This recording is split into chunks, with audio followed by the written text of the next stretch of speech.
All right, last game, liveoddsportsbookreview.com, the marquee game. It's number 1 against number 6. And number 1's laying 18. Alabama's 18 at home.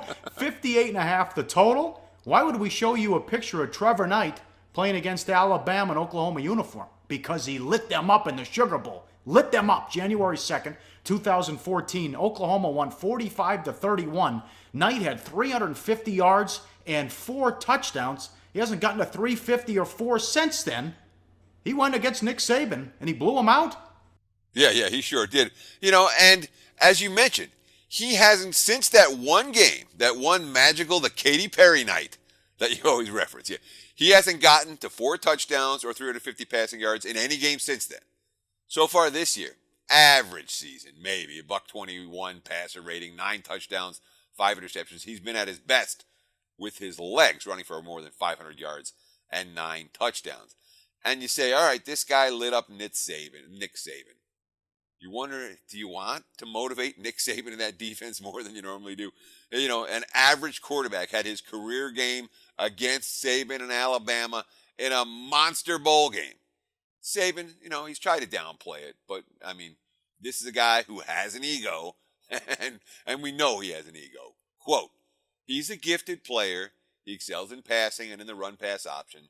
He was a good player then, and I think he's a better player now. So, yeah, Saban's downplaying it, but I can guarantee you that this is one of those weeks where the coaching staff burning the midnight oil, looking for all the weaknesses they can find on film against the A&M quarterback. Well, Saban's got plenty of gifted players, and we talked about this Monday, amazing but true. 9 straight games with a non-offensive touchdown. They've scored, the defense and special teams have scored 11 touchdowns this year, more than the offenses from Stanford and South Carolina. 21 of them since last October. And with all this defense and special teams, they might have the best wide receiving core in the country, led by Ridley. Yeah, say that again. The defense and the special teams have scored 11 touchdowns this year. Yeah, that is more than the offenses for Stanford and South Carolina. And 9 games in a row.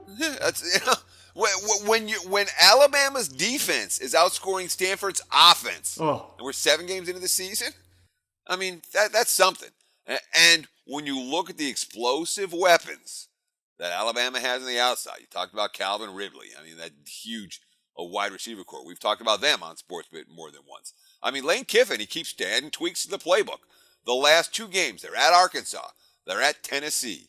They run 127 plays for 1,111 yards. That's 8.7 yards per play. And, remember how well A&M played against this team with Johnny Football.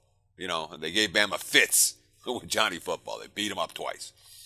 Now, the last 2 years, it's been 100-23 in favor of Alabama. I just wonder, at the number 6 team in the country, Texas A&M, and again, I didn't even know they were number 6. I know you don't pay attention. I know. Rated, yeah. But still, the number 6 team in the country, there's a reason that they're 18-point dogs here. I'm not convinced they're tough enough to compete for the full 60 minutes. And just like in the NFL, where I'm like, I don't want to bet against the very best teams, I don't want to bet against Alabama. They score on defense and special teams every single week. Hey guys, for the full video, go to sbrpicks.com. Go to sbrodds.com. Browse, compare, and shop live odds available at top online sportsbooks.